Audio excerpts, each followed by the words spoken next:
what pure hold the bread never some best do inti me de nipa asem ade the mechanic we chire no wani muso maka so wontumi ma was wo de enye the phone so sa na you expect say MPP form enye ene parliament enye say ba opposition ko parliament mi se mi say wo de security ho nsensem say sa ya ba opposition ni security ho nsem bia na oginam wa sacrifice sa na me expect say MPP say brighten the corner wherever you are ontimi nyina it will local security nsem LGBT nsem na ade obi so wo expertise and now interest our sanitation nsem na so afa cause one some make sanitation nsem so emaye na so afa sanitation nsem no na waka ho asem eti enesanity na news bi aba but for me for you say news but news it was a foregone conclusion you didn't say ya da ko da be say musika no last 2 weeks ya na betina ha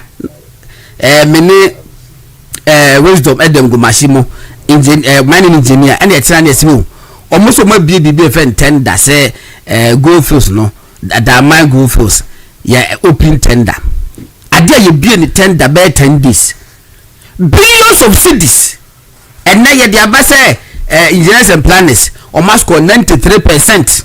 It's the amount of Namsanka what 93 bodies, I'm 99 because I'm deserve 99.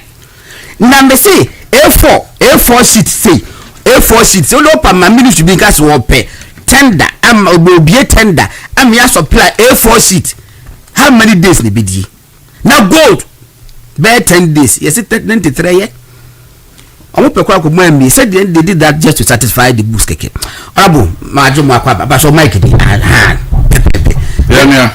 Now what is saying? Yamia Daruma. And then the actual papa, ready Uncle Pondom. Now, so to say, oh, Yamiadum, go by you, my pa. In fact, oh, you share one more about position, one papa, not no crown or mocha. Now, they hold the government to account. In fact, I mean, you're doing a fantastic job, and I have to commend you. Yeah, I mean that's it. You're about positioning, and Merafon especially the Biomoya say Gordon, and Yamo and Yetimua, and Kiatobaha. And Yetim say, you're calling me upon the Asway. Oh, yes, and yeah, giving hope to the grassroots. It's a massive, and it doesn't the base. Yes, exactly. It's the energize on Gakran say, it be a tifaso, a tree with a crib, but I'm with that because Papa was on a singing the number did. I'm waiting so we could be questions and a boy now, and I'm not doing your mother that. And and about 10 o'clock, me who fly and name Rasamo a bear press conference, and then now will do press conference. And then come by the bar, so you see LGBTQ. I had debut. You will make your Medowas, Quenya, said the Yaman with the so. Na mechi for it nyina sanse wontumi platform media de super yeah in fact yennuanu meti nyina medinchi asonko de ma sanse wontumi station de obi a otie bibia no obi a mamre de on to na se yes na eba no Quran munsem ba no Bible munsem ene amamre munsem so a ya de hia wo mo pa de obi ase ye no an say na me Krum highway in LGBT achiwade yes enyin na kan ho bo mu se 1960 mrana e wo ha ma LGBT homosexuality ni ade no eye offense criminal offense into prosecute no isa in fact it hinges on only canon natural knowledge or natural canon knowledge you know you say being ka ho ne mu ntre se de be ya e be to ahye so if you want to cry the radio station TV ne various platforms they abache bodewuru fa LGBT woman ya kono nyina no yen ka ho asem ne ensemra bia betimi a clamping it down yeah so what we did was that the Human Sexual Rights and Family Values Bill we buy na sa bill na ye dey buy introduce ye no sa na President Mahama na NDC for there won use sa bill no they were exploiting that bill they were weaponizing it won use sa bill no enye dey free makoma so won na for you know conservative values so name no rather no they saw an opportunity so meet me the other Ghana for they saw an opportunity say won dey be propaganda they saw an opportunity say won be too foot through the Ghana for any a good person ku for ado fi egu MPP hu fi se le be ya ye hu ponko ya kono wo LGBT ho na ama dodo na nya ya odie e de ato abetia. In fact ye ko asin of propaganda message a wom editum o man ka he ye ya sin no by election ja ti kwesi ndo mu kan se MPP only 138 is it per one seat account ko na 139 near to me the pass bill abeje LGBT atum oba ware oba be ma ware oba na reho wasin of fotrim na reho eno moto editi aye yo beka bia ino muti President Mahama etumi kusia asofo for the icon is legon asofo penifo in kran bebre na akoi eno wo ga chom so President Kufa ne ba omiade wo mo no nyaade o mba be sign be obi ade amamo na LGBT nyoma no omo krapo omo ice omo ene na nam ho omo ya afo so media me Assemblies of God ni me Kristo ni na me bape me sign be on intentem a ena sofo ho nyina sorry gina ye ne behwe omo bo omo sem pra de mano ewie ya no man ebu nkotodwe ene no omo na de omo nsa egu ne so hwe tons ebu tons akese egu ne so sisem koma akese esanse wonu nim se wono ene o maje nkwa ono na obeba na waba be se mre mu odene e de deal with LGBT ene mi nia ba ko anu onso yesofo mi nia sofo a o ka sa asofo na kusia Mahama President Mahama e o icon bon se ma no e bom pai ma no anka sa ne nu asem o kusi sen o se o to abade ma President Mahama to abade ma NDC because NDC for that down Chasusu Reverend Chasusu Reverend Chasusu madam for pa Miss Miniano o say no ka sa so for ne ho na omu na call ye no President Mahama da omu na say onu de o ba be system na bi mu odene deal with LGBT and ma e fa omu na bi anso buy into that deception no mo to abana de man ni wiye en nsam kan bia no hu se sa why mistake pa na de na nsanya President Mahama be kan ye se afempo de enye ne priority mpo de etwa nsunu mu kra amana ye highly disappointed so we gidi mpo politician why highly disappointed sana so for the be now so disappointed but they can say you should come out so the Reverend Charles Owusu Ababonten abeka say President Mahama dadan to futu gunani na fempo de ohunu kra no na ohu se sana ni na kuma the entron be try the G vote also Ababonten because what they will pulpits the gina hold the agenda what they will mosque the gina hold the agenda what do he fear the gina hold the agenda so your hinin so your imam so your sofo na ni nyina no emma Ghana fu nya ya odi tuti aye no obi mpo wo a na nko kwa akoto ama MPP na also enam sa ya dirinti ni wan kompo na kwa akoto Reverend Fatemi se mu gina pulpit na nim wa so de na mu preach a eya na bibi ba madwemu se aha mi gina mi preach ebia me class 1 teacher bi 8 ye mi eya madwe ba se ne bia wo headmaster wuyi bati do no wata so de mo ma wo tie mu ana say ye ni asore de mo a ya e preaching if you want asore de mo on the crown you are likely to have some members watch what they paying yes or you doctor or professor or lawyer supervisor or lawyer yes. And you know it happens in many instances. Okay. I mean, chairman about Sheila. Na remember salvation. Too much. Lawyer papa. Na ni minia kumamba konsoha bafo Clinton. Or no, in fact, what from what Chinakro, manembra studio na be hu nsem oba be. And obabi a met na minti mi na nche. What is was it to me ya? So je wa samba to me. Ai. Nani Gordon. Sabra no a na asofo imamfo na CSOs ekikan de omo pede President Akufo-Addo ekikan de omo pede MPP etumi mpo ma President Akufo-Addo ultimatum asif se omo nchen na school na yenko print book ekura mu yi o sa book ekura mi physical education and health elective ni yenko print GS naka Ministry of Education buying Nakasa all the way from Jubilee House Ministry of Education Naka Ghana Education Service ni enko tintim sa book book better no physical education and health Okay, yeah, a textbook. A teacher manual. Okay, Minister of Education. Yes. Physical education. We need the child schools. Senior high school. It's a need be what's the physical education and health. Some woman win ambition with the actually. Okay. Definition woman and the bachelor. And no, and so that a breast so now throw exams are. So the definition now and I bet we will produce. Okay. You be a craft of fun also me answer. What? We need to first man work and work. In fact, at the time the interceptors are exposed we.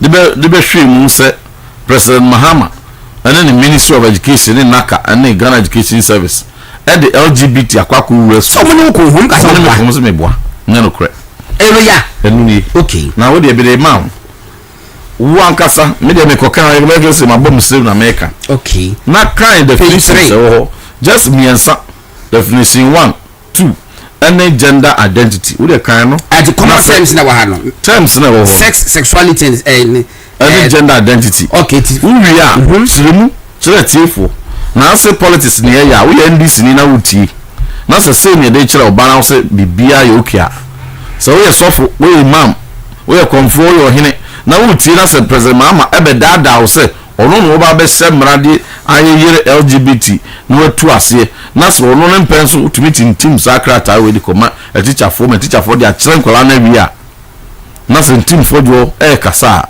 who say any politics okay was it sex the biological and physical characteristics that define humans as female or male. These characteristics are caused by chromosomes hormone levels, reproductive stroke sexual organs and other physical traits. It also means the engagement in physical activities or behaviors involving sexual organs and often aiming for sexual pleasure or reproduction. Sexuality, a broad range of concepts okay related to sexual feelings, thoughts, attractions and behaviors toward other people. It includes sexual orientation, sexual behavior and sexual identity. Then gender identity, it refers to a person's deeply felt internal experience of gender. Gender identity, it refers to a person's deeply felt internal experience of gender which may or may not correspond with the sex assigned at birth. It can include being male, female or a blend of both. This concept goes beyond the binary notion of gender, that's male and female, and recognizes the diversity of gender experiences and expressions. It is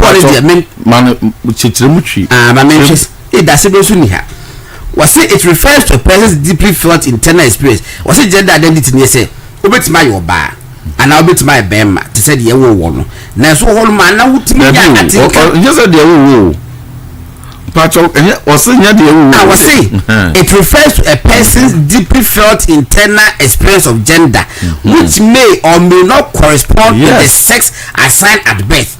And you say bit will say bema now if you be man whole man now nothing kasa we your bar you better was all your bar name mu man think I say we a bema you better was all your bar you better think I say me your bar e cham ye bema enti anopano anopande me bema me ko bold ma dendi enumere no me your bar and enjoy it nti atenka no atenka we na nya de tua san wo kan say that's gender identity enye dan ye wo say ye be hwe so your bema na so your bar no ba wo ko be tell feel so your bar wo tell say feel say me your bar me bema me your bar me bema anytime you need as you want it's enu na da ha no na oso obetumi pa e miru na bom how can they was it can include being male, female or a blend of both. It's nipa back uta ho so your bar as I say we bema abawgina ho. Okay. To do unisex. Entino Gordon so wow na wo fa say unua kuma e wo school na say President Mahama etumi hwe wanim we copyright 2025 2025 o ma be ye na say President Mahama etumi hwe wanim corporate we e de command ye de kire no na say wo se we ya misi ni nti de ka no ye mfa ensem pankodo a ye de fa obani no mu wi a sika bia ni wa betumi de akosesa March 2025 President Mahama shia Kali Bishop Conference e ka cho mo say ade ni ye private members bill no de o pese wo de ba as government sponsored bill but so SAS lo kana mujidi na mo expect what the beba na ko sisen de wode wano aka no ne regional so bu atan okay enti no asofo me koye no sabia wo mo ankase president Mahama chinchina koye government sponsored bill for bray wo me de mo kan ne se de wode be promise ye bra na ye nto aban so be sign no and I was stand be try and try say bill ne kura no parliament de command president Kufuado e wo Jubilee House and also on sign no fa bill no free na nim no on sign then sign china and now the oba at the Jubilee House into one so na call the oba be sign any nya gidi de to mawo and the bill now we say the command president Kufuado na the Jubilee House na president Kufuado so on sign one ba be president na Jubilee House so na we sign my tititia but since as was sign yeji because I didn't know me so just say tititia na so for no de call carry me so confused one as say I don't know ye de command president Kufuado e Jubilee House or say on sign and I'm too foot to the good Ghana for nyina ni and obi agi tum say ye de bill no command president Kufuado say on sign nti ye 20 na ban na Mahama akọ sign o ba na Jubilee House nti no one ban na da wono sign mai e no ni asem mo ne ko ka kire no okay na oyi ano say bill no afempo de hu hia kra say be sign be mpo because ka de we de curriculum e de ko kire wo mo anka hu hia curriculum enye no afi waye o de say wo mo further ebi o san ka kire mo say even private members bill no di kind of promise of ne kra no limitations wom because I know ya control bill ntino I will say odun aka sample person sansebo bill say wa be president die onu de the government sponsored bill eba enu mu du so be man attorney general instruction man de aba ba pem ne ama na bra ya re ni mu say ko de the government sponsored bill be ba ni nyina no ene ka kire ni say wona asie bill no president Kufuado ne saso no so on sign so wa be sign and Amayaga majority leader so I bill mo na man sign mo and the pass man mo so mo sign and until ya sign na we also e president Kufuado office Jubilee House and as president Kufuado so all ko wan fa paper bi an ko fi wan fa safo no fa and na wo hom to on ko sign e wa na president Mahama say da bi ade no enye nu president Kufuado what me so kan e mo anya wawa so that be my mom for be am some men sign I don't know and me do president Kufuado and we jam say until that time one president Mahama na kasa ba ye be kan ko ewum after say we twa ntro dia be win power no na a double frown penny be atri mo Ghana say president Kufuado man ko dan nim and was on sign yes some you can ye propaganda now benefit we after also there be a man na dey so that parliament na say the mo kan ye chile Ghana for na ye ntro and our parliament dia yen sam famra foforo and you see the beba foforo ye de ko foforo nso a senka de no ye the same old bill na ka pese wa sign and also tinye ba hu bia no from high court and the appeals court they call all the way to supreme court nso ebia wie no at the time we are getting to the end of the year na parliament no I expire wie no Sabria Supreme Court are pronounced we can be any almost say it doesn't affront any human rights. It doesn't affront constitution. And in tia maybe I say organ so man on it. And ya almost say some man there to go. And you know, so we say yen some farmer ya aba. Ya de call ya Gordon. Oh, parliament kaya. Other people on the better so Speaker of Parliament in the majority leader who are no bufu. I am so one at the bay. So why did they buy? Na bill we wan dey buy sana trust in the Jubilee House aba so na mo agenda no yene dey say o Jubilee House dey mamo na enye priority mo yin film delete wan ka say mo advertise nti wan source ko mo delete Gordon in parliamentary practice from pre-independence to independence era and then bepim na fourth republican so bibi beto other people ne so a say and then pose on come once more that's what ko pembe 3 months when the first time and bibi ababeto other people so mobility the na ye akono de ma NDC in opposition bill na no mo say ya akono de ma wom enti omu ba be san intentem president Kufuado san intentem no ene abaya chiwade e mo mo mpe na nimu pa he other people so na beto other people so a omu delete free so edim bosumen so twa ho akoni abasa ne ye ma ho pressure ne ye ma ho pressure ne ye ho press conference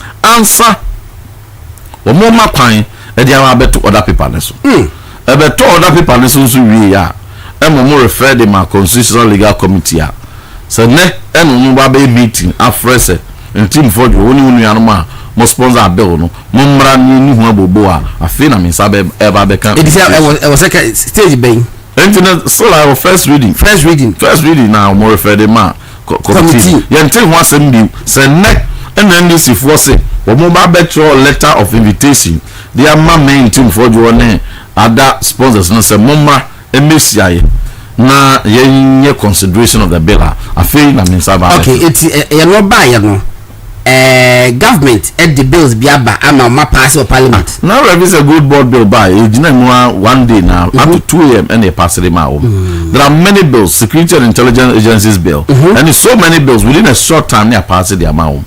And you know, see, I'm buying one on a priority. Yes, on the agenda.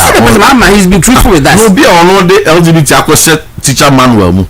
I say no, we try and trust I recall statement for settings keke.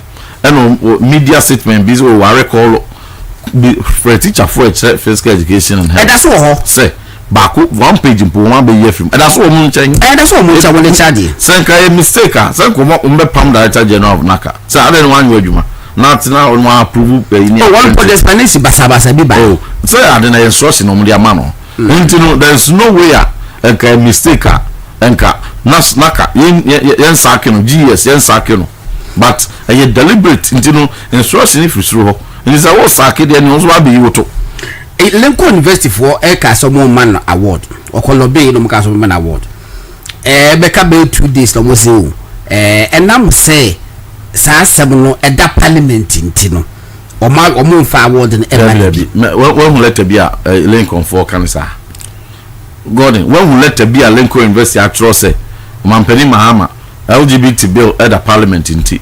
Yeah, mount. Yeah, mount. No can say. Na South Korea for man doctors no. Number on na parliament. I never can say. When will let be on can be. That will write up be. Write up a Lincoln University for natural. The write up was based on headline. The Ghana embassy in America and headline. I dare them to produce any letter from Lincoln University. Communicator say President Mahama ako pass LGBT bill bi ntino ye fama no President Mahama no LGBT bill be no pass but na so free bi so e bill be no introduce obusi ye bona ba say why ya there that's a hypocrisy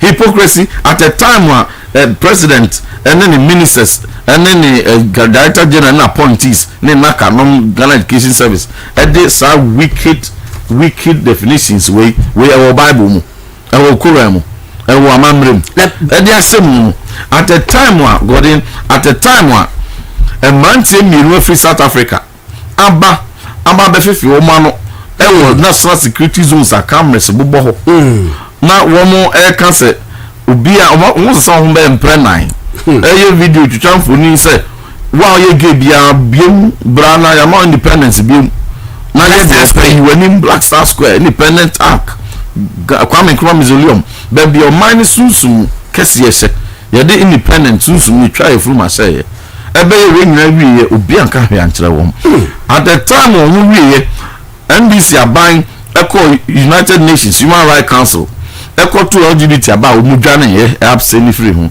entumi enya kokuduru anto aban fantia LGBT na se we sofo na se we mamu ha at a time when 2nd and 3rd April year International Conference on LGBT Activism eba so kromu ha na se we sofo na do sa ko se letter se we bo Mampeni Mahama baswa na nyanya atwo but and said there some of can say enye abani priority Felix Kwacho for so no so be say enye abani priority because we're talking about bread and butter issues. Question people say na 2 years ago na man e bagana na bread and butter issues na Ghana. Basic needs. What is basic needs? So basic needs that na umasua apomodini adwumasem ene ade at a time when COVID-19 atwa se oman bia so ama oman bia sikasem nkokoma wo so woso na Ghana ye pe kwan betumi asa asori agina brane amanfo bi be 6 months 8 months omu ntumi nkwa adwuma enso President Akufo-Addo etua omuka 6 months be 8 months at a time na ahokyere aba because of COVID-19 President Akufo-Addo pre kwan obefa so mpo atua free water bill and free electricity bill otua in several months they Ghana for so the be ya omu kumba dwodwo several people in the private sector elusu omu adwuma no sa bre no na bread and butter issues no na anye priority sa bre ni basic needs anye sa bre no na ndisi President Mahama say LGBT must be the biggest priority they are the promises nana I was about be inflation so ate una asie so ama exchange rate so ate una asie so abeli so man no say ko man no edi mu a and Kasabri, will you still be talking about say basic needs and your priority? Didn't we have basic needs in 2024 when you said that LGBT must be the priority?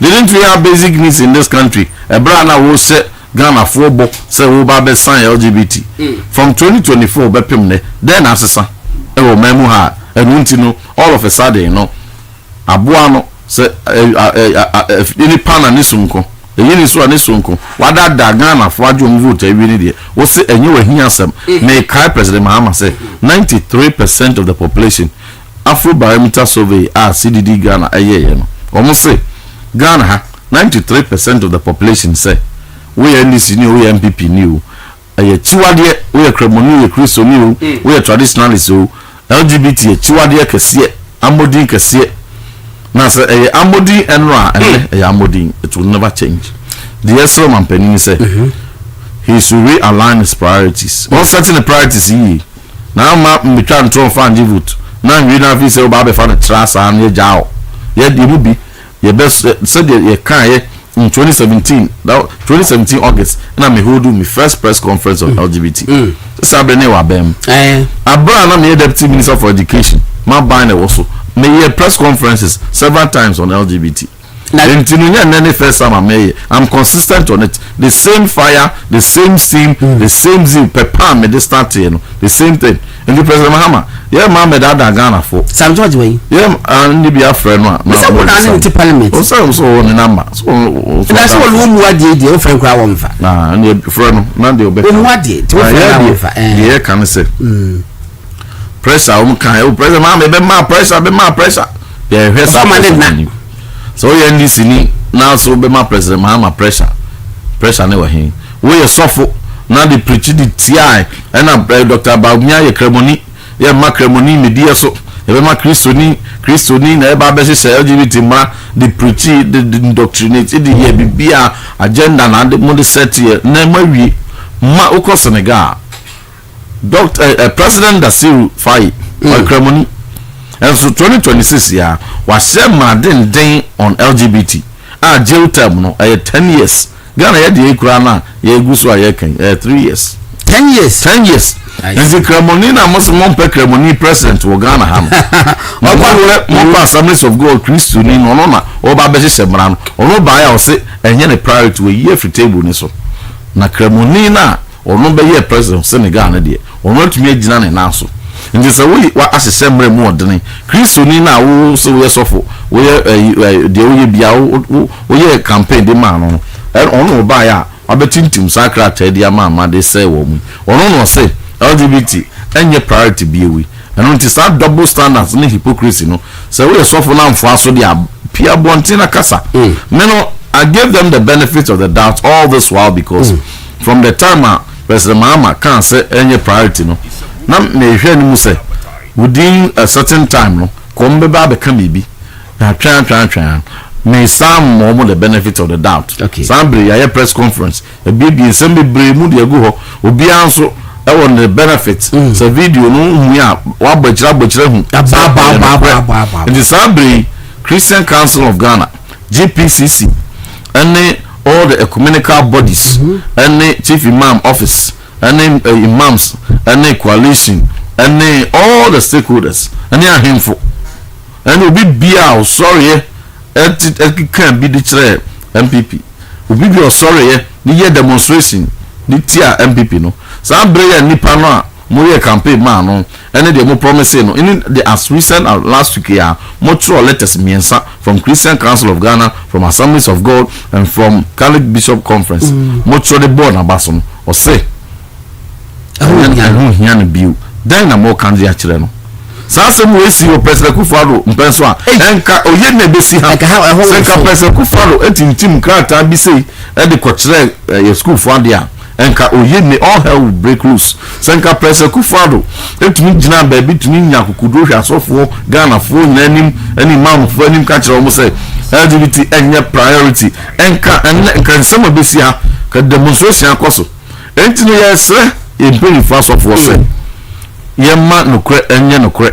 de ye nokre enu ano ese ye nokre ne yes baby a wugina enu ano ese wugina enne and everybody must come out anya sa ebiri beso no 2028 enya ade a wo ba begina baby aka se ekoto makremu ni ekoto makristo ni nipa na wo kan kire no obeso regina wa so dem ho wa reply of course say the same way na mo dada e mri bi atwam si enkoto mu obi na nipa no ba obeye obetu LGBT ase mama yetuma no wie no onko ba ya obetintim hu book le mai mofra ono no ba ya okọ UN ko dwane free vote hu ono no ba ya South Africa mante be fefe wo mu ano ono no ba ya international conference a baso under President Kufuor saki wo mu ntumi anye under President Atanos saki wo mu ntumi anye no under President Mahama watumi am wo aye no bibia ntumi ankoso enti no untumi sama meka me bibiu enkyere wo asofo mpenifo please speak out imam for please speak out traditional rulers please speak out and bibia officer de ekoso no enye no this is the time we have to speak out yem preserve ya anya ne sa ne kase politics ni interest and we any appointment and we pay we na we nya contract na we pay we and bibi ni other things intino ye ba be jane sa e bedum pempenso bi no Ghana ha ya se be just like other countries from 20-30 years we call unya indigenous people sabi you because be ma ware be ma oba ware oba nti obi ani wa na setre ntino be kakra no mo ankasa o mo asiase. All right, I was for we member of parliament for Asin South Reverend John Ntim Fojo and Amotenika no ba for pacho book do ya no hwe na page 3 hon watch a picture and cover page no watch na dey asend am why ye beto bi kama enti honorable e beda say wotimi aba na dey abuse but oh me say was akwakoto aso enti no kona ekoto abi for ye be gina na so oh of ke na so be President Mahama and this aban say omo dey na da aba beje power omo ense sa mra no no be ahunto yeah that's it LGBTQ no dey what the south abroad aduani ma dey so la na we ha edenya obedi ye be boa no ye be kakare aduani be si just to be a hit ama no na wadi because o si do pa no nti edenya obusafo obedi aha movement television so program no dey the Ghana nti ene yete ma yedi enkomo no nua ba betam nchen sela aba lawyer domi kwabenya wono aba ado we ha na ha isha ma ho nipa ndoso pa anya hwe kama we nantino ibedi enkomo incoming Greater Accra organizer no so aba Moses Abo Field Marshal Blue Army Commander and one so aba be come inside ibedi enkomo council majority saying yeja ye nyame adom bacho we nyame adom boko ukoko ni bia na bacho da bi o na so sika ni ntem ami sinkan he ya na President Kufuor adom te say Nyankopon adom ne ho ye and na former first lady no so ne ho te say ne ho ye nyame adom omo na ho ye ube yusu omo de ntia so magana fo nyina omo mama mo ye fe and no man penidie so ye fe also penidie me can so many things or dressing quite different and they say you see kasa we conduct na we former first lady I mean who say yes typical Ghanaian woman we role model be able to say she does so I be double yeah it is not never in doubt who now say no wa fe kwa wo ye kwa butega say ya hwe ma mi ne se dia wo ba bra no abeta wo se wotumi ka wo ba bra na wa ba ye fe former first lady Auntie Becky abi say ye na ye pe obi apene sa incoming first lady so what am say baba wa ni but at least also wo ni ba so there at least we tuma ka say haja samira ba omia ne no abomu ne Auntie Becky so contact you betimi ahwe de sa entino e ba be di enkomo we ye di enkomo e social media entino it doesn't disturb anything na dobi ko binya te say abako bia ho ye wo ho edina ne etwotro no motro bi ya trobi anya ntokwadie nsem kakra ba ye na ye nipa ho adwuma be ne me tiase nipa ho adwuma se ye benya boche na ya hwese de empanyufo no edi be kwa wie nsem kakra ene me bo ho no mo ansi ene me bo ho ma me ni nipa ho adwuma nipa bone se me nipa se party ni mu bia dia ye kotwa ba na nado danko kufuado since 2008 walidi MPP sa to 2024 December na daji ne bra wabo ni sika ni mental yinina towards MPP development eni ye kotwa ba me kwa bene vote ye bako pepe beboa sa pepe Wampo ni vote bako ne driver ni vote bako sa entolumpo ntinga se party ne dia debi etisi e kotro din a na na kufa do tro din a obetwe ne ho ama do taba me aso atro ni do otwe ne ho mozi atro no atwe ne ho ama wo fa betro ni din na mo mi atro di kakra me ma woncho me ma wonyi se na party no dia the book ni bi esie na the books mesie now what is this amwa ya no ti no mode sa online registration e ba ye no sa mafia seminar that no bia bedru di ya me adum thing of the past yadanyamiase enye ho sa pepe and for me current general secretary and executive say we o my elections ni bia wutimi ho say elections are so for my bia dayopo some say that ni yeah ye be bomb you know the otan o palace that's the reality I'm hoping and praying say sa ayina wutimi credibility no nyama no ho in organizing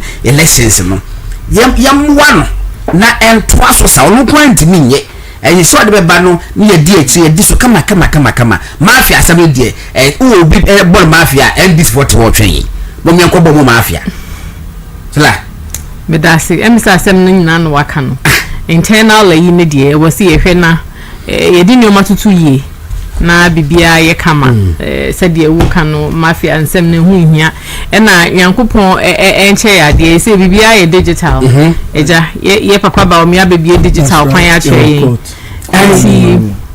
enti bibia ye digital enti online registration na koso a enkoso na mu ayensa na yentimi enko yenim na afei obia komanto ne yem obia mfa ni je support party ye ba abranti be fe na bi nyina na boachi na so organizer na bi wase wo twen so ni wo outstanding kombo masina na mati na income commander so ni blue army commander na mati say godon bibia boko eja na musu anya na do boko afa wo mu gwada dada o ko ani bible no ya afa na mehu o e wa ati hayin chantro more than 2 years I'm telling you Reverend Dr. Joyce ayi ma me the bible na maye na shake back also ebre by Quran e had be and we an e bi ma kire complete na before I be buy na se me busa straight away and na no me hol ma ni ko fa fam oh what do you see Moses was afa won ko ayi friend say national organizer ni bi no bag Greater Accra ada na fish so ana ya bon buga all manner of yi bi ni ade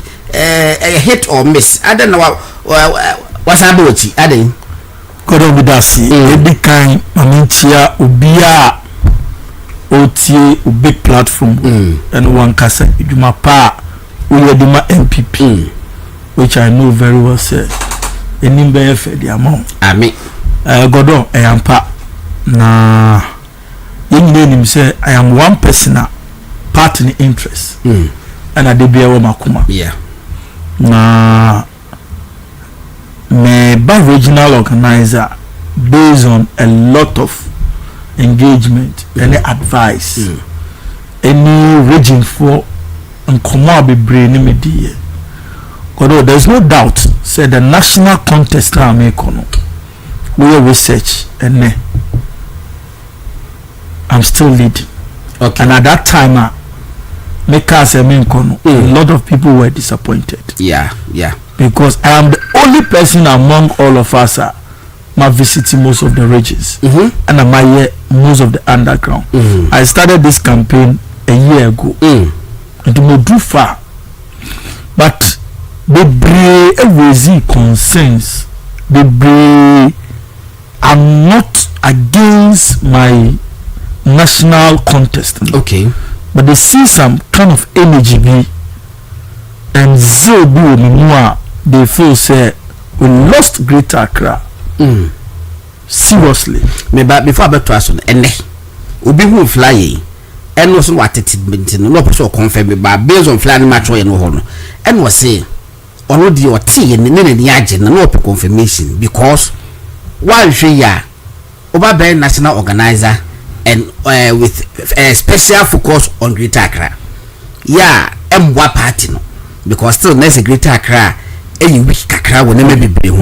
Enti no so be national organizer he won kwa that be focus wa ha enti na e be better say obeba na obi ka bi na fundamentals no right ama national organizer no so no the one so aba from kakra enti no he was thinking say it was a good decision na we were taking sana na obi ka che around 5:30 it go on enti one day me da ho a lot of people approach me I'm not happy no I would the energy be a she bibi na all rounds na from ye fema na obi abe catch you say challenge Jainembra Greater Accra to me say za nipa no honye nipa ompe wasem bebre about mu I mean obia feels I'm a nice guy very perfect person for the national organizer but one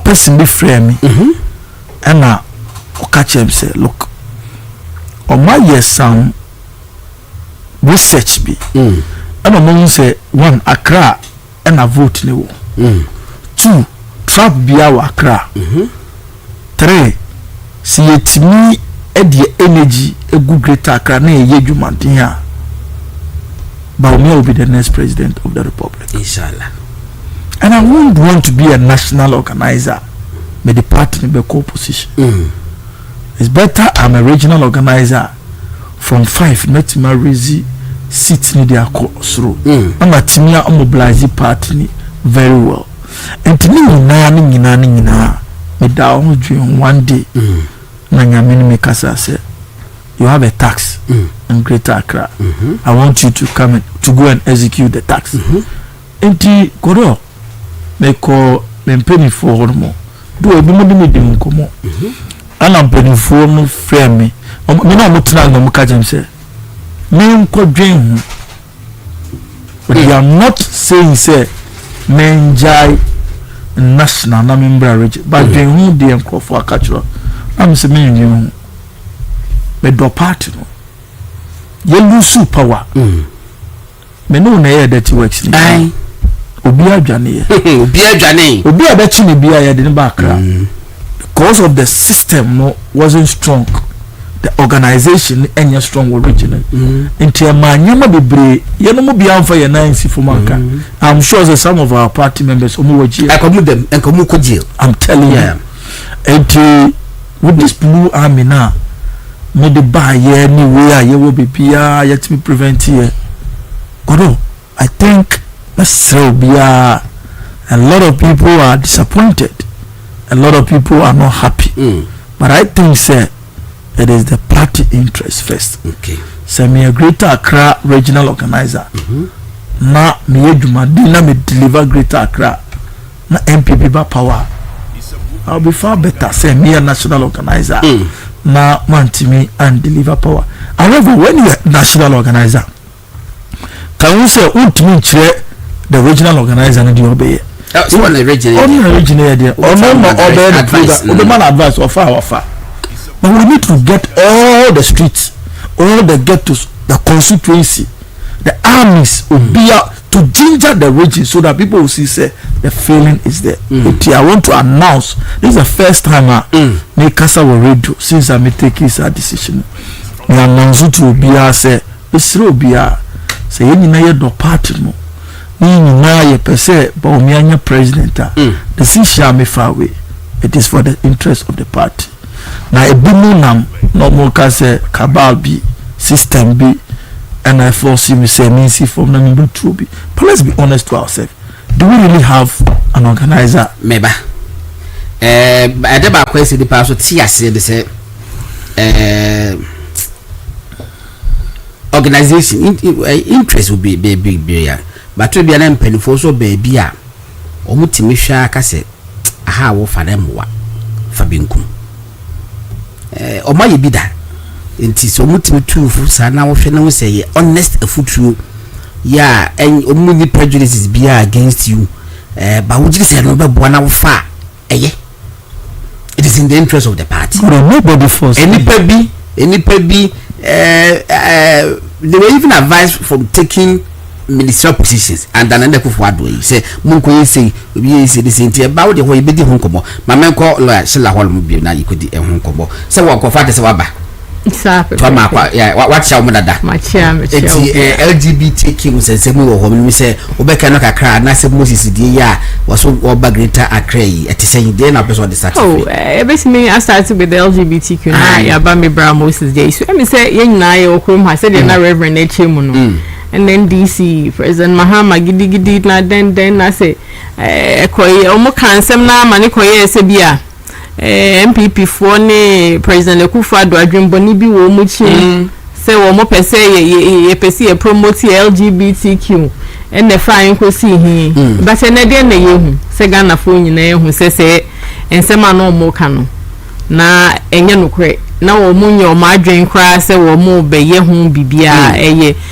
koto mpo na say nya asem propaganda eno mo de kan eye for votes keke na emi say propaganda ni die ye politics die emi say ye be koso ehun but ye koye nim na wo say du ba bi nipa ni bi hu say wo hu propaganda ni 1 wo hu 2 third time no maye hu adekro like me fa enu mani eyu sa enti meshe Ghana for any reverend intim for Johnny omo a omo ekoso ama pressure dada omo gigina mu say LGBTQ no e wo say samra ne ba na ebe so na sana say yifi ho no ana say e mani ntintim mo Ghana ha no omo gina de omo gina omo yiro omo ho ano omo nko okuden no said ye no omo gina no omo yiro omo ho ano omo nko okuden na promises a yewra ye papa President Mahama ye ma ye anti enu nti ehwe so koto abama no na nyankopon so nka na koma na wontimi niso asem okaye no nyame nka na koma no ntimi niso pepepe ma ye na mi se na Ghana fo epe enti okaye no nso so omutie na sopam nti edu so no nso so edi osi ebeyo onye no ho nyame ema no pepa no ntimi nye ne sa pepepe ema Ghana fo enu na meka fa LGBTQ na fe going forward no I thought that's why Ghana for enioma ni bi wo ha empanyifo ne ka ye mise mu kakra yen question omo ma yen fa asem bia obi abeka tra sa keke ne agi adi because ye de e was ye bisa mu ni ehu de we che de enti na wo ka sa obetimi aye ampa se kwan ben so no be fa ye sa nioma ya okay na fe ye hu no kwa wo mu se de be ya ye take decision na yetimi nso so atake ni ye enti and then metie so for back I was in we hu ya wono wa ye worried say President Mahama de oba ni sem na sesa na wase adekontia wotuma otono na ba ma President Mahama 2024 na no gidi se wono beto ebe yes ade no because na Akufo-Addo ansan ade no de ne kire se enipa na wone ne na manipa no en running meeting and vice eso ba obesan enti President Mahama entimi enye no why disappointed and I'm see your fair disappointment should be in yourself for taking that decision. Say President Akufo-Addo ansan enti no Dr. Bawumia ansan that cannot be a sane argument. It can't, because when you're president, well say you can't president ansan ya vice president in sign and was be so many sign. What I say, and then my coins I say president ansan ya the vice president can also sign and also sign. Then you can hold him responsible. but he had no authority.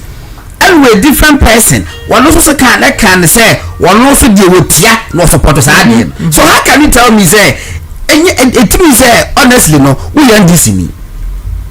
No, I am not doing that. Although I like this over trauma, first papa no, and now the kusi it's about to have a young call a idiot. You, say, Bra Moses, say decision now taking me for also. And see, Yenina said, why you how we are with me. Say, Yenina so ye the empire bo, and near hoarding a better with China, Bibia Kone Kama, said the Okano, say Greater Accra 2024 no, and from Kaka.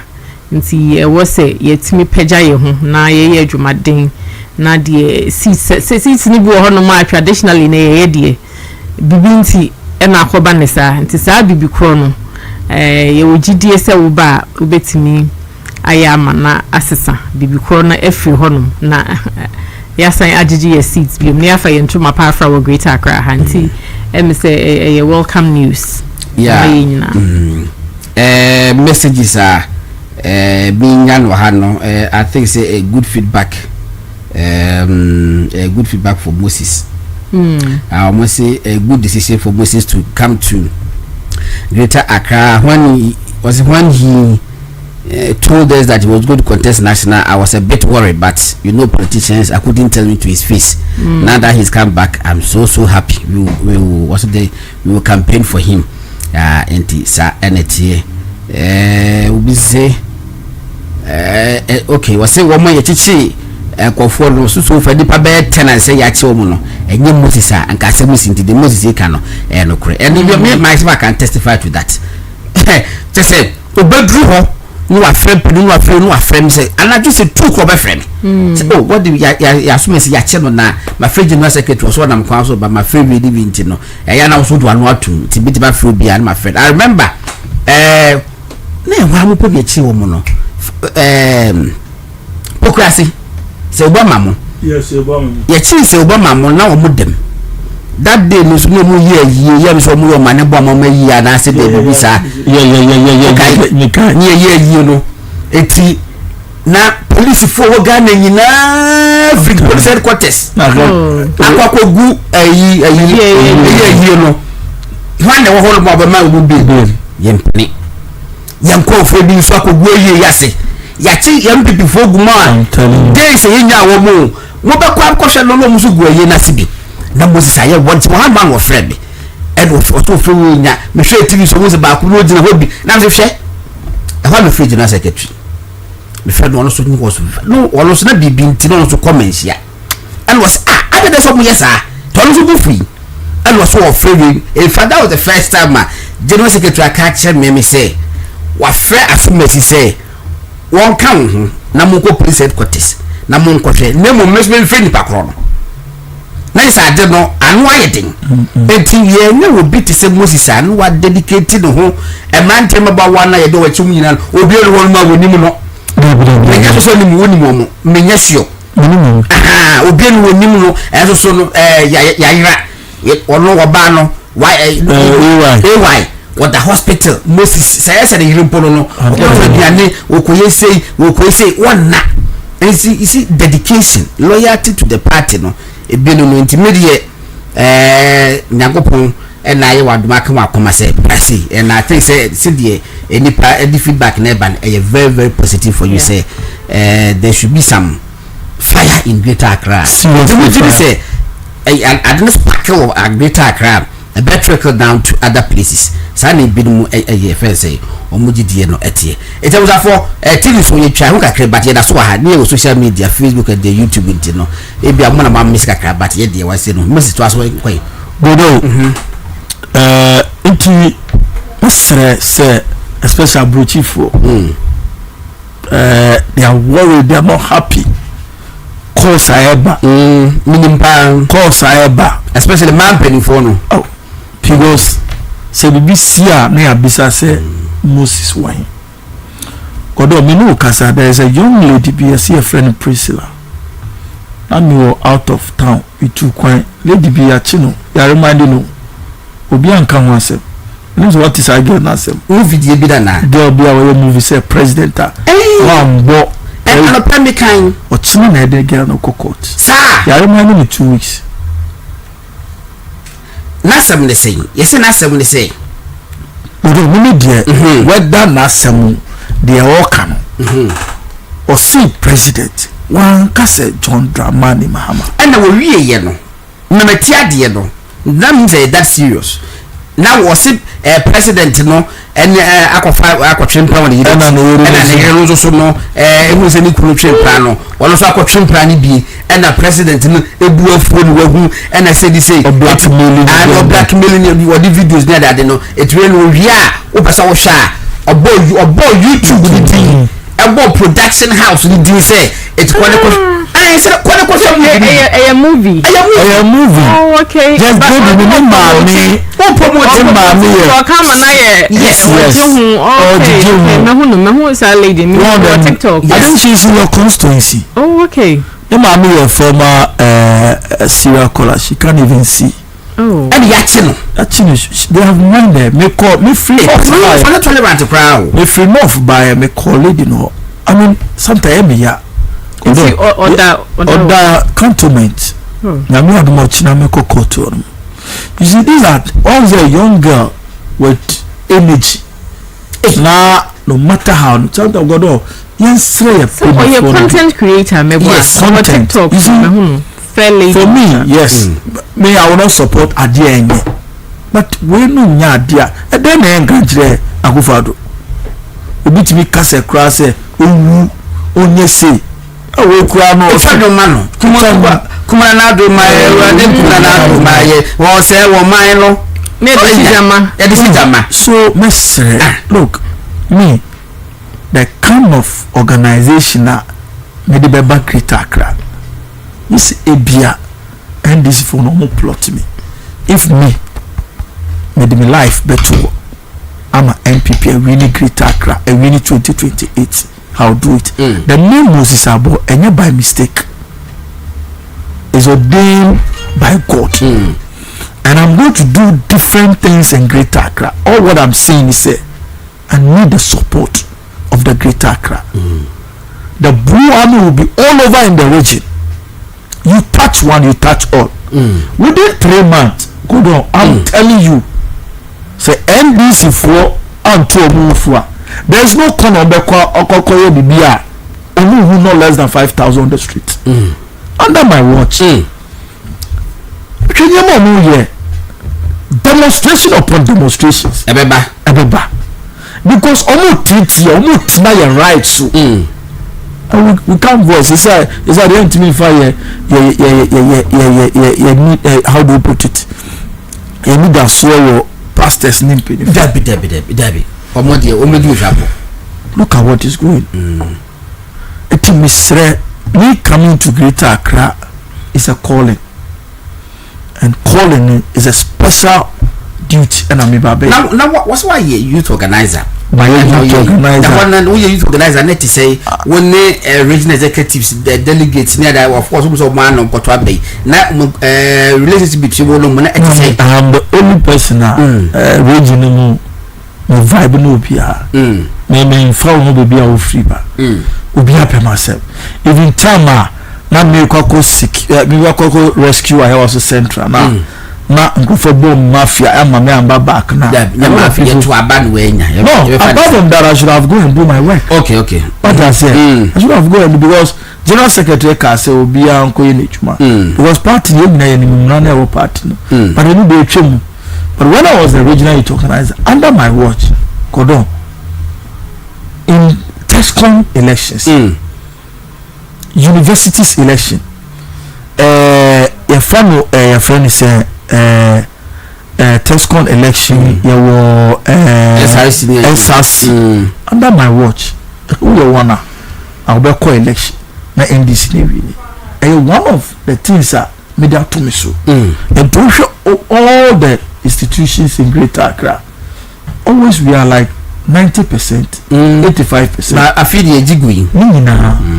Schools look lose elections be pray. So I have a track record when I was a regional youth organizer. I'm one person I like building people. Me a regional youth organizer today. People from the constituency, me na me do about region no more. Okay. Me today the acting regional youth organizer and the deputy regional youth organizer, they are my products. And apart from that, there are a lot of guys, young girls are my family today. Even another deputy national youth organizer, she was once my product. Time I call Pusak Sandra. Yeah, Sandra is one of my young girls are me training or more. But today she's the national deputy. I'm very proud. Yes. One thing about me is that baby, I want to train someone. So I can say, I feel that comfortable. Say at least me who be do me panu Emma me man pani I'm not those kind of leaders. When you say baby, obi mu ano wa kana aye there. I'm coming with a new energy. I'm coming with a organization drive. I'm coming with training. May back with strategy, and I'm going to assure the good people of Greater Accra the hope is coming back in Greater Accra. To me, slow beer, why I'm so disappointed. Me slow beer, me and I'm coming to be the next national organizer. Decision I'm not taking, and yet decision, any bad decision. Accra is like Ghana. If you are a regional organizer in Greater Accra, na utime brodo region here. Na each constituency utime nya army not less than 400 times 34. Hey, I just say you understand? After Ghana army crab money bebre. I'm telling you. And we maybe starting the campaign from next week. I'm going to hit the region.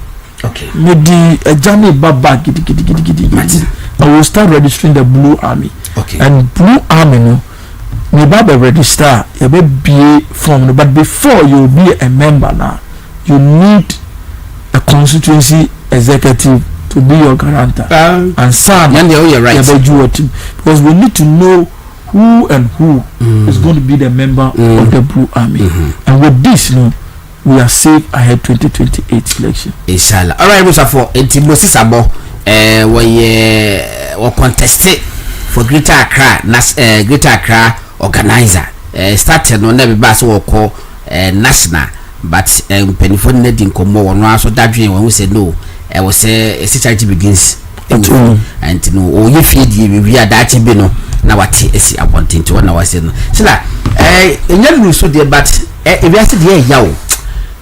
So should do me kwabenya na ende da me holist bia na omo ye offer constituencies na do me kwabenya ende bumi say do me kwabenya ye offer constituency na ya rehosem how do we get the constituency back to say we holomo na me koso holomo said the woka no areho me say bibisa no Edding to say asema wunjin disabet me asida yes never say never dear but dibi wo hono ma Edding say ubetimi age atum say betimi asi na sia ya na reho na etimi bo hu kra say den na ekoso yi I mean how do you come back from this sort of fall make say ning na your organization said how I be put ye nyoma yi said ye be hye ye nyoma and your manager good but then it gives us an opportunity to build back better. So I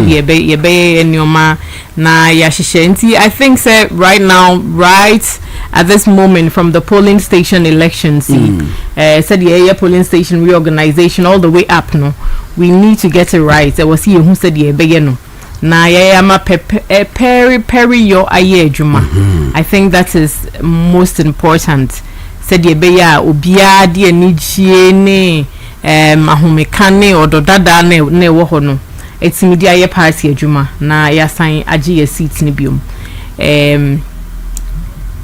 Edding ya me to abani wie no in fact na bibi kakra na it was unbelievable say sa na akoba no but sa na aba no say me wa ya waso west wo go ya to aba na ye lusu ye no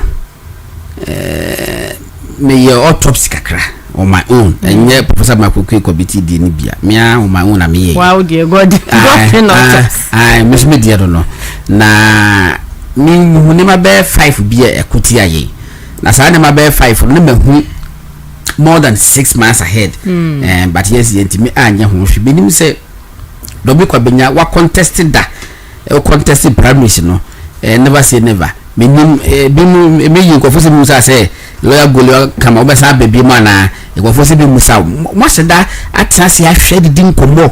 It may not be scientific though, but what the din komo ma say enema weni the komwa e ma Dobi Kwabenya e no society na o kasa wo ba obetiba correct sane manwana.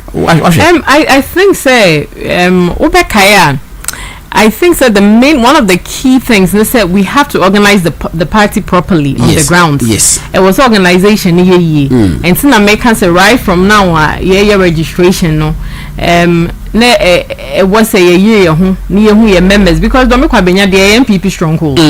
And see from polling station to polling station no never think a year who membership strength. Na fe ye hu se de ye be build ade no aba me say Gordon say wo be register our polling station to say be a polling station House of Praise and I say the Lord Pentecostal or whatever wisdom ways whichever polling station now wo be register na omo ti area ho omo to aba wo ho no ono a sorry ba so obetro ni din so ye MPP member. Clearly when you vote of course one shut down ko ni fie say okoye campaign gidigidi bia say na yes say na ye be say na betuma ye on one sorry about me register MPP members no etimi sorry aba say na da jaba so betro ni din clearly no you are 80% there 90% there exactly and see hono na nke ya hoodin ko ho yi anke beboa na nsusu say de na wa wuka no we say de koye but thankfully no you did this remedy of online registration by NT on that score no me say eno aboa kakra. So I think going forward now how we organize ourselves at the polling station level, the constituency elections, and then there's say regional elections and how we move forward even with the parliamentary candidate elections. Ni nyina beboa ama yetimi asan afa yentu mapafra e wo Dobi Kwabenya. Obi semwa ebi mo beka se bia Dobi Kwabenya bia na ye ma akonwa na MPP I'm present your bar the next alternative was Obano or na floating voters no call for na ye MPP for no so anko to aban wo hwemu na turnout no na enye turnout no na enye nti kakra metimi aka wo ho no obisi musa still senti ebemu a obekọ ye hwenyame me organization ti ahodin na wo kwan ye befa so ahihye ne o meyi na afi step by step no na ye ko ye nim ai bibi say nyame adma September ni ato national navy September October November December latest January 2027 of our constituencies we are clear free ho and can make space for a lot of ground because we need a lot of we need leadership still na November we no ya na am divided the ibia bakakra which is normal in latest by March I need to clear with that clear of our constituencies is that because of dorsal adorso yes 87 penal parliament and 165 266 and 66 which is your problem 276 oh sorry 76 276 anyway it's a energy na anadru yenna anadru yemzi yenna because you could sinio said the Trump is no we are seeing Trump say he's going to say a whole civilization will die tonight. Yes. Well, my run for a whole civilization. Run for so responded to now more response no. The more ya say installations na wo no oil rigs near that no o mama edipa akotwa ho hia. Say edipa twa ho hia say wuntimi. The moment you do that na a war crime. And obeko hig. Say na hegi mpo ho no mo bi mpo di.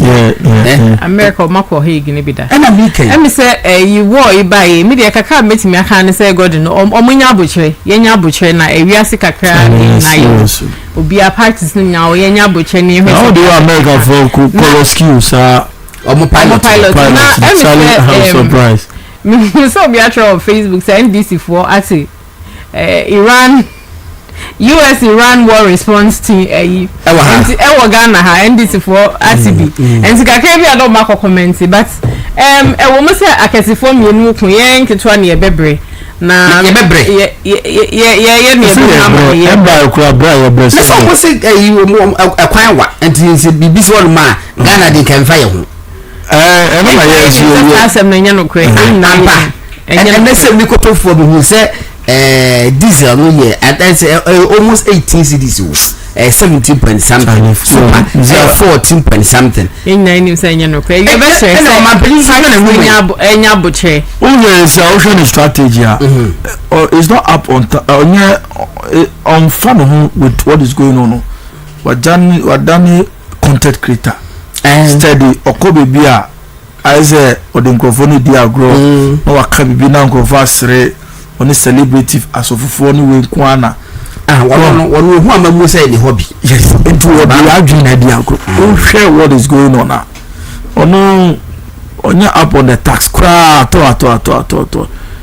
into a man yama chale godo le bro ko fu su ma me ko silobra on say Nana Akufo-Addo aban now first lady office and send break or so ye maybe e ba mo ho ese say so a ndoko esi ho no mun ya wo ka say we should be realistic because the fact ni be edin a e how do you expect the government government led by President Mahama wo ka say Turkey Russia for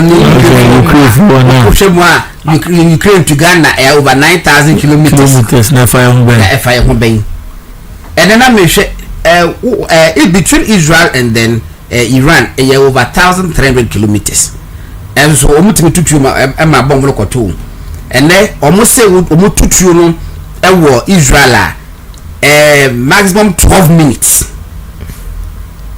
yes maximum 12 minutes na edu enti say Iran for so to Israel for ehu say etoni ya to bomb na e ba na 8 minutes to land no ma bo alarm pin no bia akwakwose bonkem na ade no na adiflect na eko and Iran for say anadwidi be sine wo so wi say pa obo ba gumba be release e be go beyond Europe and now we can ya bo Egypt din wom how should the president any ne acolytes o ma keka no ho no en ko be na so mun Ghana for ni I mean, said the who can make I was saying, I say, yeah, small countries, current way, or how busy I can see for an intermarrying, whether we like it or not. Fuel prices near the idea, say we say, air caution, no other things and sober caution, fuel, dear, a can't fuel, na can be a cow lorry fare,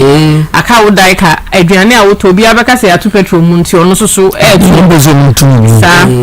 because the January no be fa kana ababe na adwuma obani ya 2 months cost no ntimi mbe VIP Accra Kubase na 120 last week this year 150 omo be pushi amayin sa na tie enti die tie ne se wo se emse o mampanyin wa kan ba ko but on sign ending komo ni biom na yen na yenya ye hunti ase se die tie ni ebe kan yen yara ye twen mutan ye ba be kan yen enti na yen share ho so say eba na beyond say obeka sa no I think says about time it was a Ghana nyoma sa no ye taking it serious na ye hu say ewiase na ye wono BBC na ewiase na ye globalized the time anya say krampo no BBC wo ba bia me sure say second world war ne kan yen ara second world war ne kan yen first world war ne kan yen enti ena isi kwa bibia ye so intertwined obia ni obia digwa obia ni obia ase ehia bia hye da ni wiase obia timi to ko ba bia ni ade no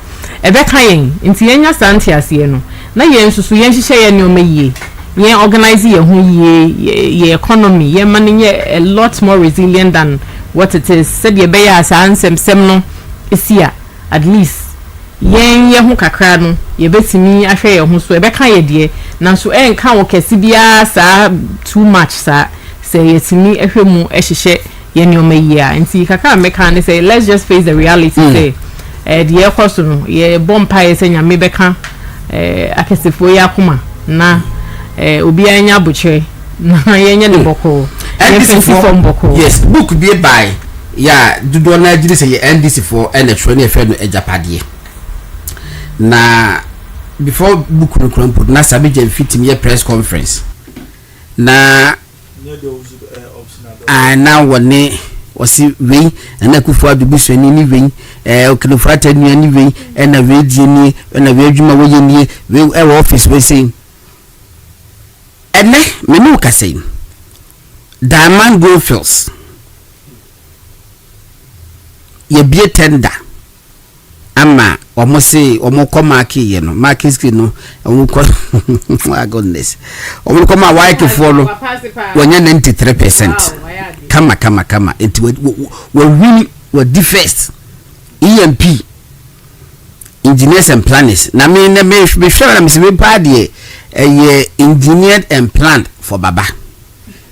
Engineered and planned for baba. It has been engineered and planned for him. Okofa 7 days for mu yusu ye na A4 city kutabi wa hen se ministry because we procure or go through procurement process no krempo ato ade wi ya na ye open tender. It will not take less than 2 months. You have to even publish it. Now gold within 7 days. I feel the year diama. Wo ne wa ye yo ho no da. Me gidi se hoto be ne bia ba mo ho no ene se ne kufado ene se anti bekinu bi ni oye gbokoko board ene wa se ndi se e family and friends state capture ene Ibrahim Mahama President Mahama mi aketwa ya sade Diamond Goldfields e di amano ene echi eji Azuma resources black voter e di mano mu hu se na mu den I think say amamu no said na meka no eya na ya ma propaganda na doso enti bibi say no akoye say bia emfa ne say yewra Ibrahim Mahama company say for right processes mukwa because ye bia sa flat gates na ya keke bia chobi no obi nso be yes obey equalize of course enti it must happen yes asem na no waka the bro for pepe it must happen akoye sa na no ne susu chinchin e kan exactly e be yes enti me sure say etoda nyoma ni bi wo honoma let us just be honest about it and some people hire en kanokwe ya mammo ni ye enye say what is the point of what is the motive of leadership and as power see ye bebo man no and as den see ye de bebo man no enti etoda mumye enye de bebo man no enye de as favor obi and as in favor obi to be fair sir da man mind see I'll be fair mean share that en kan hu nsem bebre say de nsem na tie wo honum enti me kan bebre say processes na eya na enye me kan ehwo asem bebre na mo meka say in fact I follow due process message say let's just do the right thing. Let us just do the right thing at all times, because if you do the right thing you will arrive at the right place where you ought to.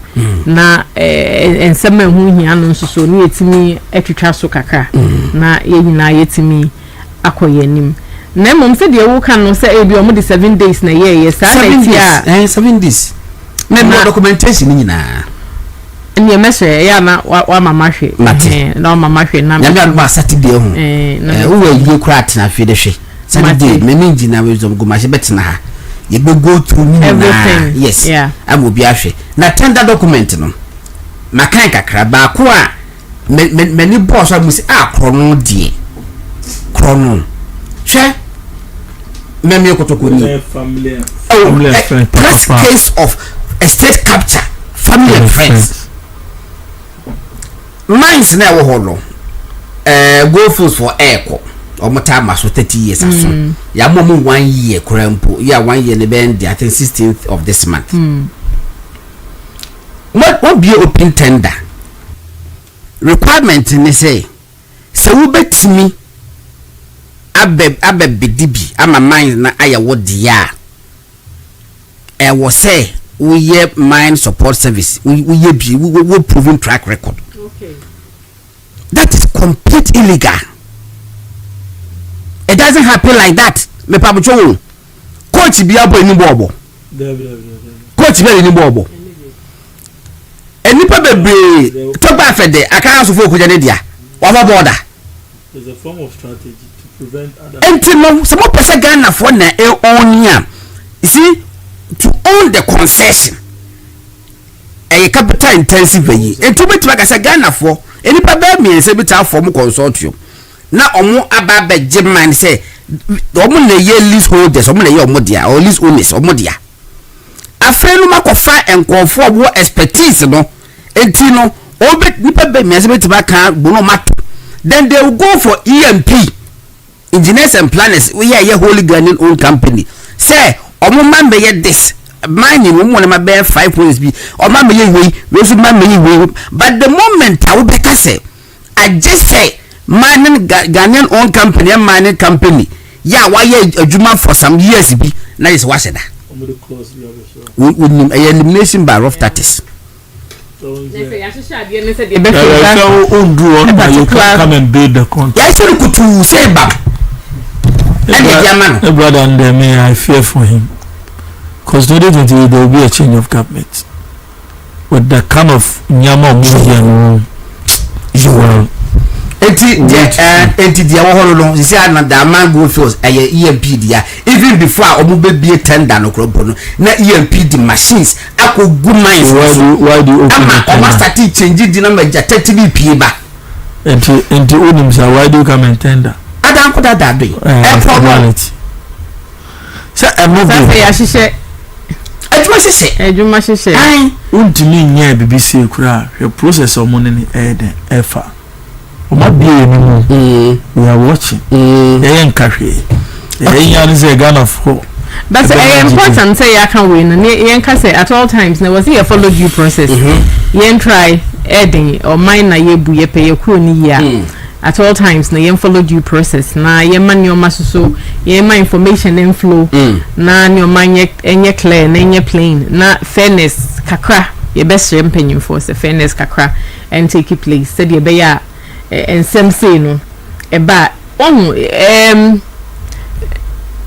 engineers and planners say fully Ghanaian say Ghana for yara Ghana for na ye adwuma fine ko si hin mum say nyoma na ye no ya nya nyoma ni bi ya enu hadwen said ye wo kan hadwen ye panti at all times na best share empanyim for yeah na yahye map procurement laws ni e fa hin ko si hin ye hwe so na ye ndi so pepepe said ye be boye se bibi wo mumpo ni e feel say nye na ekunti aya we have every right to go back and have a relook at it and fix things. Moses and then as a pure water bo cost 15 cedis per bag and a trade from 10 cedis and 8 cedis to 15 and a trade ministry no I issue statement they say 1 penny. I am a free market. But and then I was told say be must started to 15. I can do stop them. It's the question no. It say other na ban person stop like afford to face the reality on the ground. They say despite the fact they say inflation about to say what the first 3%, exchange rate about we have form other na still na and never book Moses. Well, me see about boy be your friend yogurt. Oh yeah. Yogurt na your friend yogurt now a popular on TikTok. Okay. Do a me I say me bra mon family boni cha na me say ade I'm recording now see oh tama we Akufo-Addo government na ozi na a friend is a boy say 1,000 say we but no to kinky kesiye 5 cities but you say above from but to even kinky 5 cities the krana in do the way that tenancy ade say sia osa to num kura mai osi at the end of the month no the ultimate 50 Ghana cities. Wow.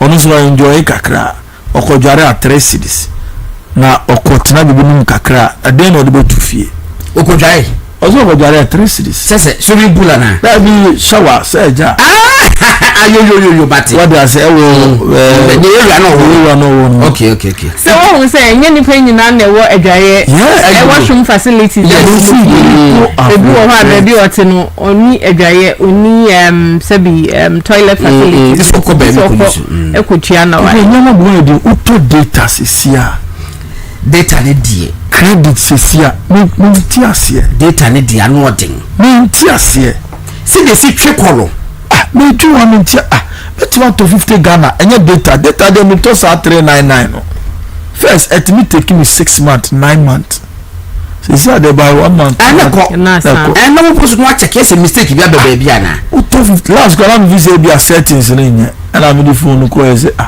to credit 50 Ghana and so new money be run wo ba ma na me do am ti asem na no so see onze omudi ya adwin di agro ana ready o ma be ya wa be issue statement say on penny and so no but then that ebe koso can you stop them and the bedding you understand ebe koso so you see the omo ye me nyina no me the American say the MBB should focus on reorganizing our base.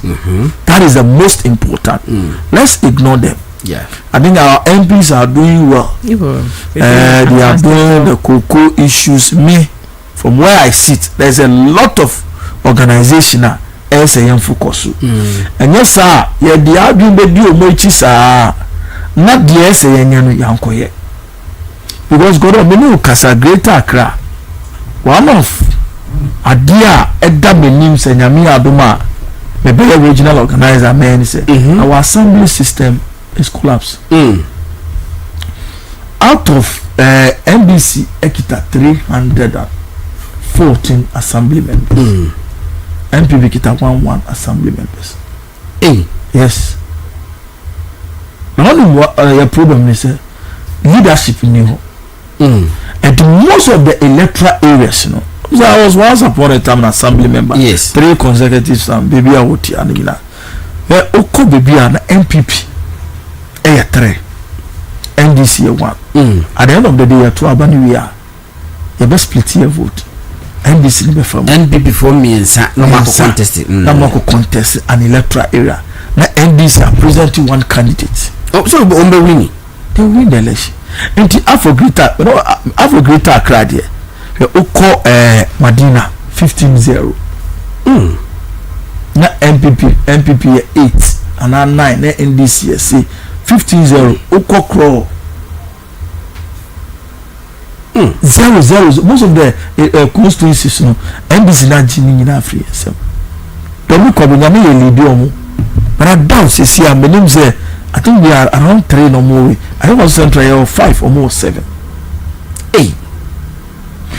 Almost the electoral areas are very funny. Maybe data next time and yes is that bad for us. It is time we have a strong leadership. A leader who will stamp on his authority to make sure say electoral area constituency will make sure say one person ebeko. So we are 3 and not 2. We did say electoral area no. There are polling stations, executives for her. That is electoral area A. No we are 2, 3 no more kwa. The electoral area coordinator is there. The constituency executive. Also, we should stop our personal interest. Me I say me chairman, me candidate ni, secretary candidate ni, PC candidate ni. To me na monko contest. At the end of the day, a party na yabo abro. In Kokomele East, say Bani say at this time around nipa 2, 3 na kwa.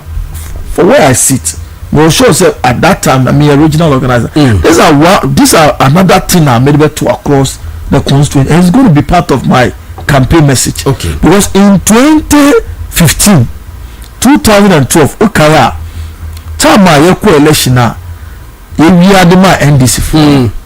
I court. I said, can be said.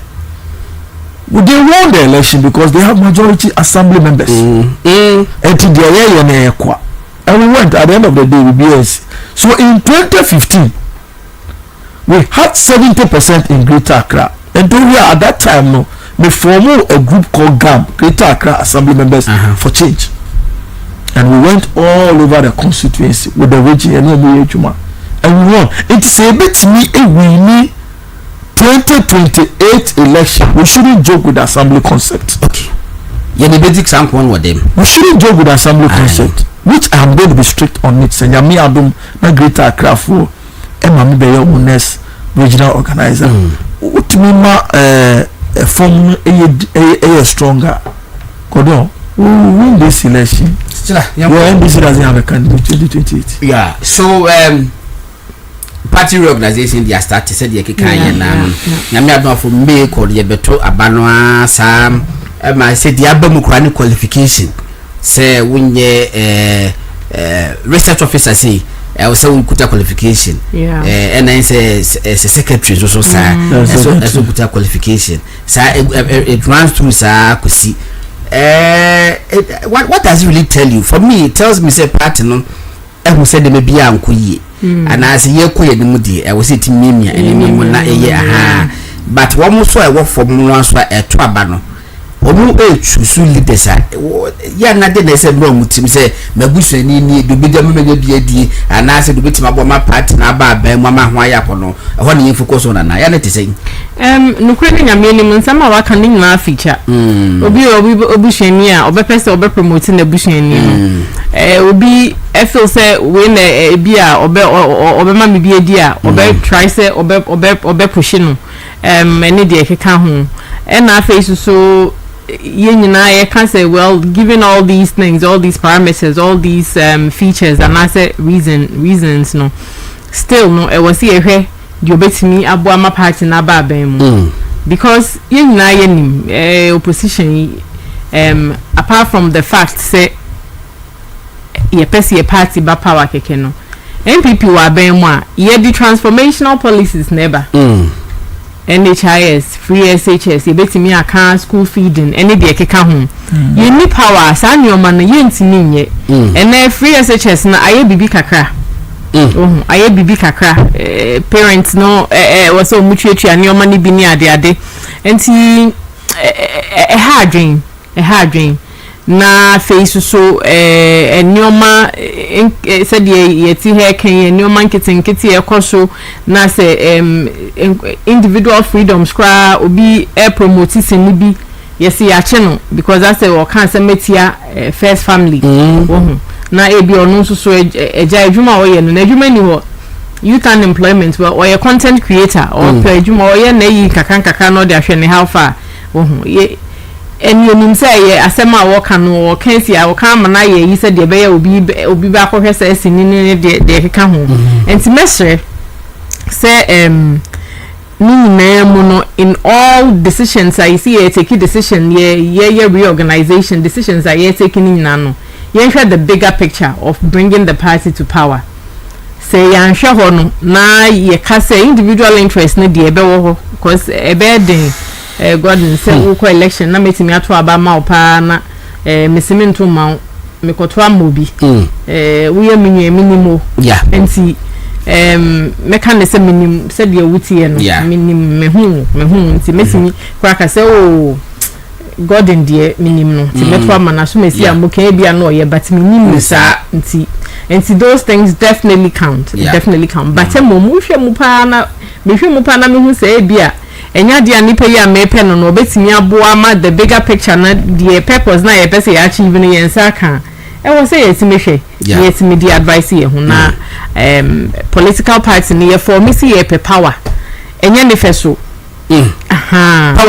power ni ehia enye fe na efe keke colors na efe die enye se bia ye pese ye hyehyɛ mu ne agi ye blue white and red ne keke enye ne sa keke a power until near form a political party abribiano e was see a ma enu hu ehia ye ntichu esin enyoma na aka no I see mzati now today oh sir okay mati muna mukodwem adene edwom na maboye din ana etise enyoma boye din ena fesu so bisa edwadefo na yento ade yento ade emse sika nikrom Wohu si ento ade. Enti ye be hye o man panyimfo se o mumwa. Omumwa na sikamra kakra. Na afesu so yentimi ento ade because sa na economy ego round. Ukwa sika ba beto ma ade. Me susu mi nya bibia me akoto wo bi ho na sika na ego round no so nya bi atua na workers so beto ma ade me so nya bi atua na ego round and round and round santi e be stress omu release sika no so sakogu ba bi a omu ntimi ni a ye be hye omu fa ma omu betimi a spending omu fa engu kuro na nkrofo e betimi a spending omu fa ma eaters that's on the lighter note. Oh, of course every video na sika no enko round that's just the truth. The nyoma boy den said they now would describe it you can't pure water SMCCA. You know most households no eno no monum. Yes, because Ghana water enko baby baby and they be cry back cry all the time. Me say me show once a week. So for the rest of the time no you need to rely on other sources of water especially for drinking. And the pure water na go for bebre no nti say ensuo keke kwa na nipa ne benum no ne boa ye din a asem wohu asemanya aduane o ye nsuo e bia komode no bo betimi anom nsuo atwen ope na eno so kra ho aye den a ha adwen na do wonam bia metape e di fufu na ketwa bi se kompa da nkwan mu kopa me yoki na say the same amount one here what but aye kiti say godo enko yio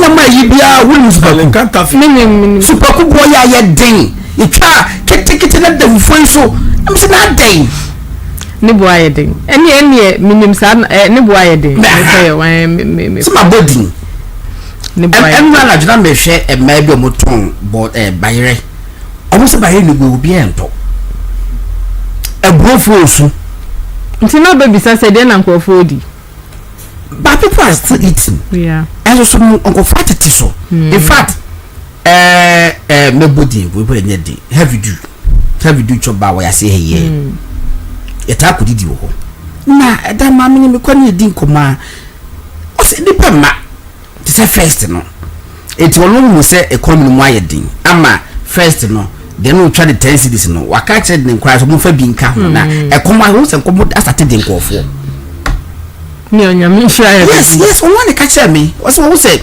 ekomo den nkofo nti say so bi ko akotu su be 3 days say what be fufu ha adwedie person ma yesrew wa so dem na okoka ye say skaba utrenes skaba mo house that was wrong one presidential of yenye sa was fata president ano odi adwindi o ya na go fa ye serious serious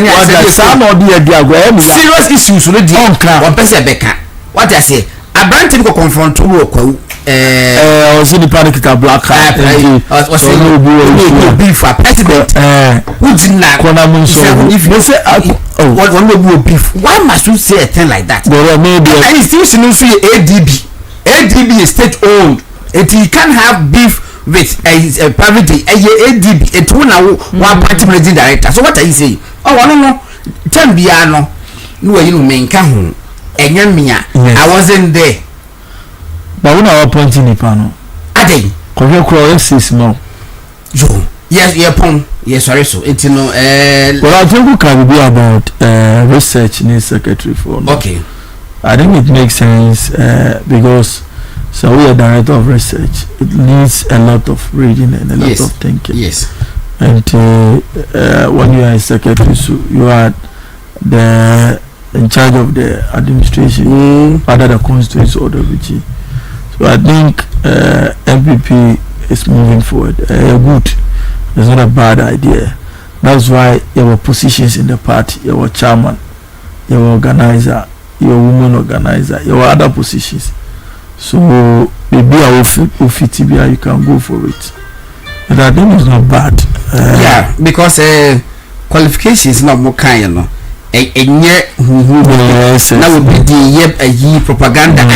I see a MPP won't school wontumi enye in fact national chairman of MPP Krompo no yamfa academic qualification member of parliament yamfa nka ho enti no nya sa ne ka de person secretary wo ye secretary obeyisi wo statement kakra wo ye research officer enye there be a scientific a lot. You need to read more, you need to engage with people, yes, you need to take statement a lot. Okay. The okas and the menjini say other party no. Imagine say wako to Obama constituency secretary. Maybe a mako baby na muka kwa ye press statement. Na muko ye press statement na ya tour na secretary to me expressing one. It's a disaster to the party. And MPP is a big party. And a research officer there. Research is a science. Yes. No. Science and data. So to me analyze it. I can see you see now all probability sample.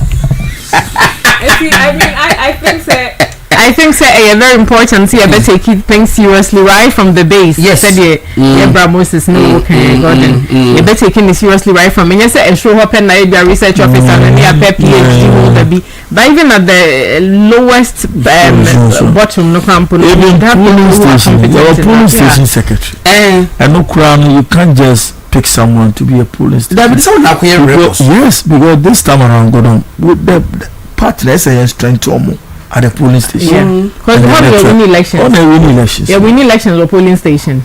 We are the two account coordinators at the fourth account. Nyamyadum. Ibenya ubia ukuta sa minimum qualification ibenya ubi akufado amba every SHS ai my first that say man NHS medics or mode gastrometer and mensu plus meter prosa plus meter the be ne omokan ho ene the program e ba nti ye damase papa Tabiata kum member in Supreme Court judge no any Tabiata kum poke ka obedi bem kama na uko baby 0243686861 frɛ wo high sense for say omo de promo de obo omo de yibi aba 45 liter fridge kese pa obetimi akwakoto bi o mate so say hwitam bia no omo de promo ba we eye warranty is 5 years as usual said omo ta de man na eye and did say and 7 enyambo echa na endi o misremo echina na endi ya tiso pa wan ko tobi dia wokoto the following day o bo kante misreo 28th March to 8th March enyamya ruma echina na endi chocho herbal industry so the chocho skin care products chocho herbal soap chocho herbal cream chocho royal gel chocho hand and food cream chocho skin toner chocho hair products and the chocho barb omodi nyina abi abre pacho from na koto bi na body no kala no enye kama enye ade so ko bleach but wo die wo kala no yi kama na wo dware fine sila 1 minute na yen fan so chabusa for yen fan so reson pacho mechia busuafo nyina MPP for do me kwa benyafo polling station executives area coordinators electoral area coordinators constituency executives michia obia me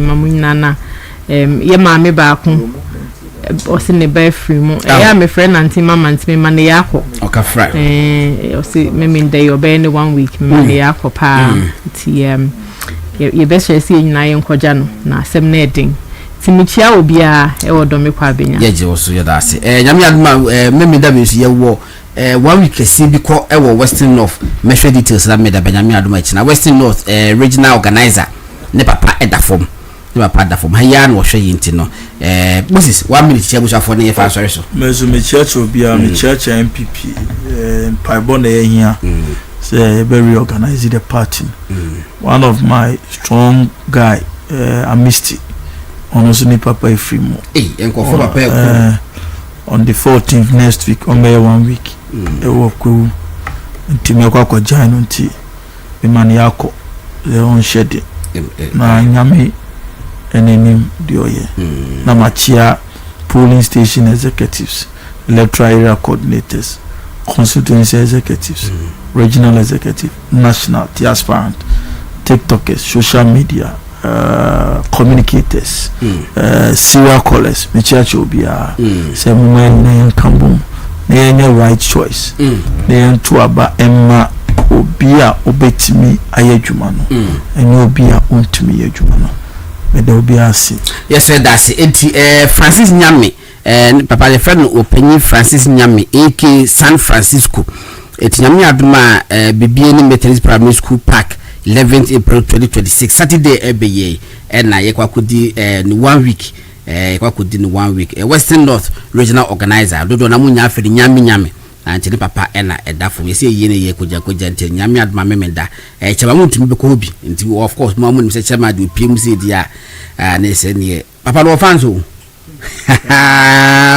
o fans papa all right enti ene lawyer shila opposite chi ebe come inside my yebedi enkomo na Moses Abo eso by of course member of parliament for Asen South Reverend John Intimfojo eso be kan sa ema yedi enkomo Nyame aduma chena echibuku di yema echibuku yema wakogye ahome ni ahwe Nyame adu funu week no na yasan aba enti me wanse ge mesa da se Mr. Otin Mr. Otin sem kama fan ntuma se wo wabasa enti frantuma na mpempranye guni sase was a month of March no just a culture month enti no ushokesi Ghana ya culture kama enti there's like say ma Eric Money production team nyina masa Billy Adongo medasi of course general manager Chris Okweku so that's FM Gordon Asare-Bediako na channel pa kwakude rubeba movement in the morning with the movement man